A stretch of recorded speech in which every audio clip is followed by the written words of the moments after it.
कुलदीप सिंह सेंगर की दोनों बेटियां बीते कुछ दिनों से सोशल मीडिया पर मेरी पहचान उजागर कर रहे हैं। मुझे चरित्रहीन साबित करने की कोशिश में जुटे हुए हैं वो लोग। सामने ला दो, मुझे फूलन देवी बनने मजबूर कर देंगे कुलदीप सिंह सेंगर। मुझे अपने हाथों से मारना पड़ेगा उस बंदे को। जैसे निर्भया वाले कांड में फांसी हुई है, मैं तो वैसा ही चाहती हूँ कि इनको भी फांसी हो ताकि हमको न्याय मिले।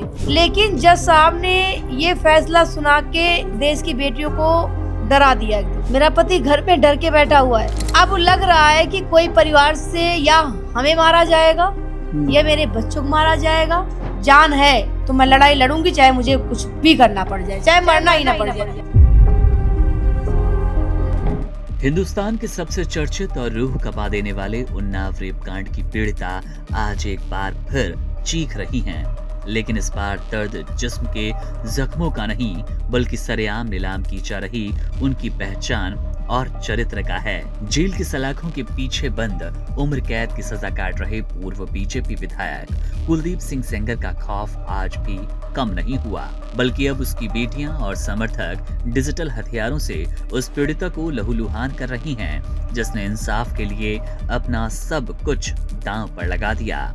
पीड़िता ने एक रोंगटे खड़े कर देने वाला वीडियो सोशल मीडिया पर साझा किया और उसके पति को सोशल मीडिया पर न सिर्फ बदनाम किया जा रहा है, बल्कि कानून के धज्जे उड़ाते हुए उसकी पहचान को फेसबुक और इंस्टाग्राम पर भी उजागर किया जा रहा है, ऐसी बात कही है। पीड़िता का आरोप है कि कुलदीप सिंह सेंगर की दोनों बेटियां और उनके समर्थक एक सोची समझी साजिश के तहत उसे चरित्रहीन साबित करने की मुहिम चला रहे हैं। सामने ला दो, मुझे फूलन देवी बनने मजबूर कर देंगे कुलदीप सिंह सेंगर। मुझे अपने हाथों से मारना पड़ेगा उस बंदे को। जैसे निर्भया वाले कांड में फांसी हुई है, मैं तो वैसा ही चाहती हूँ कि इनको भी फांसी हो ताकि हमको न्याय मिले। लेकिन जज साहब ने ये फैसला सुना के देश की बेटियों को डरा दिया। मेरा पति घर पे डर के बैठा हुआ है। अब लग रहा है कि कोई परिवार से या हमें मारा जाएगा या मेरे बच्चों को मारा जाएगा। जान है तो मैं लड़ाई लड़ूंगी, चाहे मुझे कुछ भी करना पड़ जाए, चाहे मरना ही ना पड़ जाए। ये वही पीड़िता है जिसके परिवार को खत्म करने के लिए एक्सीडेंट से लेकर जेल तक की साजिशें रची गई। और अब जब मुख्य आरोपी जेल में है तो उसके रसूख का इस्तेमाल कर समाज की नजरों में पीड़िता को गिराने की कोशिश की जा रही है। पीड़िता ने बेहद भावुक होते हुए कहा, अपराधी की कोई जाति नहीं होती।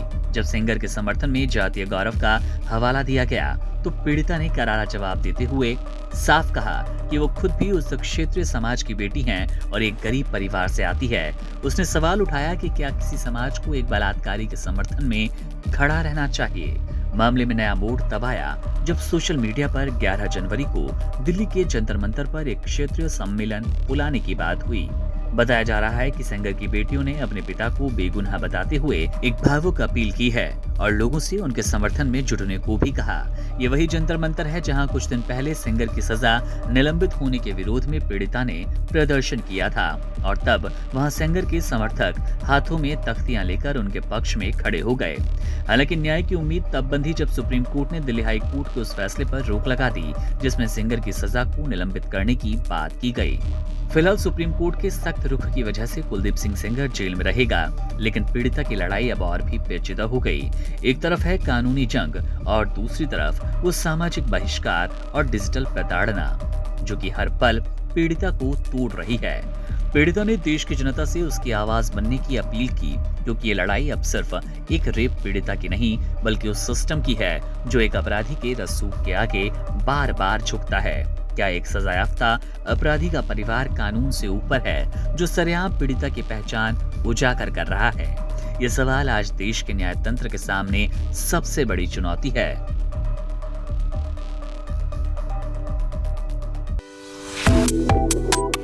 Subscribe to One India and never miss an update.